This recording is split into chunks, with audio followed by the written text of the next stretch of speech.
नमस्कार दोस्तों, welcome to my YouTube channel SSC अनकर्ड। दोस्तों, इस वीडियो में हम नोबेल पुरस्कार 2024 के जितने भी विजेता हैं उनको उनके नाम और उनको किस वजह से नोबेल पुरस्कार दिया गया है उसको देखेंगे। उनको देखने से पहले दोस्तों हम देखते हैं कि इंडिया के जो कितने लोग हैं उनको अभी तक नोबेल पुरस्कार मिले हैं। वैसे तो दोस्तों जो इंडिया के मूल निवासी हैं लेकिन दूसरे देश की नागरिकता भी है या दूसरे देश में रह रहे हैं, वैसे तो बहुत सारे लोग हैं, लेकिन जो इंडिया में थे और इंडिया के मूल निवासी हैं और जब इनको नोबेल पुरस्कार मिला है तब ये इंडिया में ही थे। तो ऐसे दोस्तों 5 लोग हैं और ज़्यादातर जो क्वेश्चंस हैं दोस्तों इनकी डेट और इनके नाम और इनकी किस कैटेगरी में इन्हें नोबेल पुरस्कार मिला है उसको ध्यान में रखना है। जैसे कि दोस्तों प्रथम जो नोबेल पुरस्कार है इंडिया में वो किसे मिला है? रविंद्रनाथ टैगोर को मिला है। साहित्य का नोबेल पुरस्कार कब मिला था? 2013 में मिला है। सीवी रमन को 1930 में मिला है, ये क्वेश्चन कई बार पूछा गया है। मदर टेरेसा को 1979 में, अमर्त्य सेन को 1998 में और कैलाश सत्यार्थी को 2014 में मिला है। कैलाश सत्यार्थी को शांति का नोबेल पुरस्कार मिला है, मदर टेरेसा को शांति का नोबेल पुरस्कार, अमर्त्य सेन को अर्थशास्त्र का नोबेल पुरस्कार और जो सीवी रमन है उन्हें फिजिक्स का नोबेल पुरस्कार मिला है। रविंद्रनाथ टैगोर को साहित्य का नोबेल पुरस्कार मिला था। तो दोस्तों इनके डेट और इनके नाम को ध्यान में रखना, क्योंकि ज़्यादातर जो क्वेश्चन हैं दोस्तों यहाँ से पूछे जाते हैं। जैसा कि दोस्तों आपको पता है कि नोबेल पुरस्कार की जो पहली बार 2 नोबेल पुरस्कार प्रदान किए गए थे 1901 में प्रदान किए गए थे और 1901 में प्रदान किए गए थे 5 कैटेगरी में। बाद में 1969 यानी कि 1969 से अर्थशास्त्र में नोबेल पुरस्कार की स्थापना हुई थी और तब से लगातार अर्थशास्त्र में नोबेल पुरस्कार दिए जा रहे हैं। तो दोस्तों शुरुआत करते हैं। इसमें पहला जो स्लाइड है, भौतिक में नोबेल पुरस्कार दोस्तों किसे मिला है? तो दोस्तों आपको ध्यान में रखना है 2 व्यक्तियों को भौतिक में नोबेल पुरस्कार दिया गया है इस बार, जॉन जे हॉपफील्ड तथा जेफरी ई हिटन। यानी कि इन दोनों व्यक्तियों को किस वजह से दिया है? कृत्रिम तंत्रिका नेटवर्क के साथ मशीन लर्निंग को सक्षम करने वाले आधारभूत खोजों और आविष्कारों के लिए यह पुरस्कार दिया गया है। आपको मैंने इनका जो नाम है उसको ध्यान में रखना, हॉपफील्ड और हिटन। आपको इतना ही याद रखना है कि भौतिक में नोबेल पुरस्कार किन्हें मिला है? हॉपफील्ड और हिटन को मिला है, यानी कि HH, इसको ऐसे ध्यान में रखना। अगला देखते हैं दोस्तों।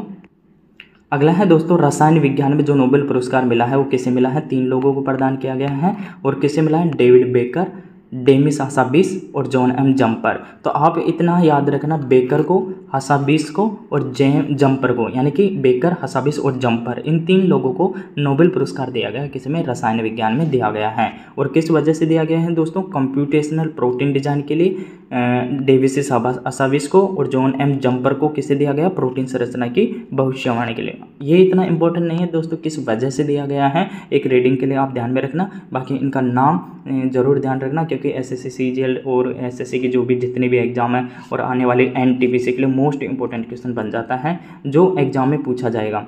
अगला देखते हैं दोस्तों।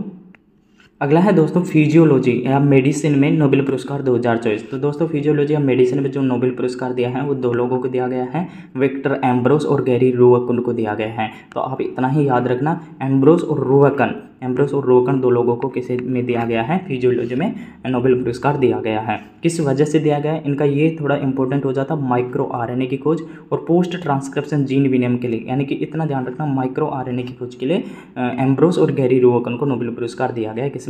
मेडिसिन या फिजियोलॉजी में। अगला देखते हैं दोस्तों। अगला है दोस्तों साहित्य का नोबेल पुरस्कार। दोस्तों साहित्य का नोबेल पुरस्कार किसे दिया गया? इसको मोस्टली ध्यान में रखना, हांगकांग को दिया गया है। और इसका देश भी ध्यान रखना कि हांगकांग किस देश की महिला को साहित्य का नोबेल पुरस्कार 2024 दिया गया, ऐसा क्वेश्चन बन सकता है। तो ये साउथ कोरिया के, यानी कि दक्षिण कोरिया की हांगकांग को इस बार जो नोबेल पुरस्कार है साहित्य का वो दिया गया है। और उनको किस वजह से दिया गया है दोस्तों? उनके गहन काव्यात्मक गद्य के लिए जो ऐतिहासिक आगतों का सामना करती है और मानव जीवन की नाजुकता को उजागर करती है। ये इंपॉर्टेंट नहीं है, आप नाम और इसका देश याद रखना, साउथ कोरिया से रिलेटेड है और हांगकांग को दिया गया है। अगला देखते हैं। अगला है दोस्तों नोबेल शांति पुरस्कार 2024, जो शांति का है, एक फाउंडेशन है नियाको हिडांको फाउंडेशन, जो किसका है इसको भी ध्यान में रखना, ये जापान का है। बाकी किसी जो अदर मेडिसिन में दिया गया है, फिजिक्स में दिया गया, केमिस्ट्री में दिया गया, उनके देश याद रखना इतना इंपॉर्टेंट है। बाकी इन दोनों का, शांति का और ये जो पिछला था साहित्य का, इन दोनों के देश किस देश से रिलेटेड है उनको ध्यान में रखना। तो नियाको फाउंडेशन कहाँ का है? जापान का है।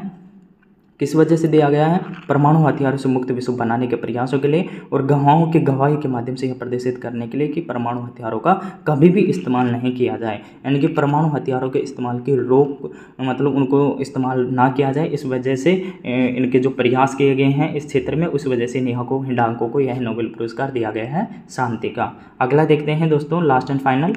लास्ट है दोस्तों, अर्थशास्त्र में नोबेल पुरस्कार 2024। अर्थशास्त्र में दोस्तों इस बार कितने लोगों को? 3 लोगों को प्रदान किया गया। डोरोन एसमोग्लू को, साइमन जॉनसन को और जेम्स एम रॉबिन्सन। तो आप इतना याद रखना, एसमोग्लू, जॉनसन और रॉबिन्सन, ये नाम से भी ऐसे रिलेट हो रहे हैं, रॉबिन्सन और जॉनसन, रॉबिन्सन और एसमोग्लू, है ना। तो ये दोनों तो रिलेट हो रहे हैं, तो जॉनसन और रॉबिन्सन, और तीसरा है एसमोग्लू। इसे 3 ऐसे याद रखना। किस वजह से दिया? राष्ट्रों के बीच समृद्धि में अंतर पर शोध के लिए, और तीनों अर्थशास्त्रियों ने देश की समृद्धि के लिए सामाजिक संस्थाओं के महत्व को प्रदर्शित किया गया है। तो दोस्तों ये वीडियो इतना ही था, 3 से 4-5 मिनट का वीडियो बना है। इसको आप अच्छे से देखना, और इसके जो PDF है मैं टेलीग्राम चैनल पे डाल दूंगा, वहाँ से आप इस PDF को सेव करके रखना। जब भी एग्जाम देने जाएँ तो उससे पहले इस PDF को जरूर रीडिंग करके जाना, ताकि आप किसी भी क्वेश्चन में अगर इस प्रकार का क्वेश्चन आए तो कन्फ्यूज ना हो, क्योंकि आने वाली जो NTPC है उसमें 100% चांस है कि दोस्तों इससे संबंधित क्वेश्चन पूछा जाएगा। तो धन्यवाद दोस्तों वीडियो को देखने के लिए। अगर वीडियो पसंद आए तो लाइक एंड सब्सक्राइब करना। इसी प्रकार की जो भी करंट अफेयर से रिलेटेड वीडियो है आपको इस चैनल पर मिलते रहेंगी। मिलते हैं दोस्तों अगले वीडियो में।